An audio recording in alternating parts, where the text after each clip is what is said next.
Batay sa tala ng Department of Agriculture, nasa tinatayang mahigit 2 milyon ang mga agricultural worker o magsasaka na nasa sektor ng pagtatanim ng palay.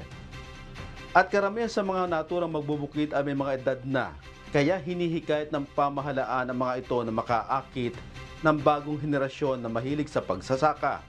Kabilang din ang mga researcher at mga innovator na kailangang mabaling sa pagsasaka ang hilig upang mapataas ang produksyon ng inaaning palay at matiyak ang seguridad sa pagkain ang bansa.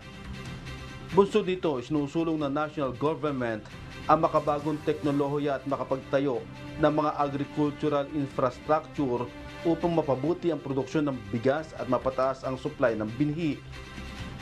Ayon kay Agriculture Secretary Francisco Chu Laurel, nasa pagmamadali ang gobyerno na mapalawak ang mga irigasyon at makapaglagay ng mga drying facility at iba pang infrastruktura na makapagpapaunlad ng produksyon ng bigas. Kasagutan din ito para mapababa ang importasyon ng bigas at matamo ang food security at kasapatan.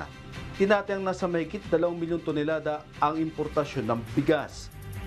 Batay din ito sa kagustuhan ni Pangulong Ferdinand Marcos Jr.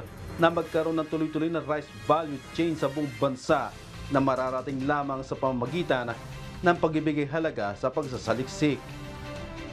Diyos ang aming sandigan, serbisyo publiko ang aming pinahahalagahan. Jerry Galicia, humahataw.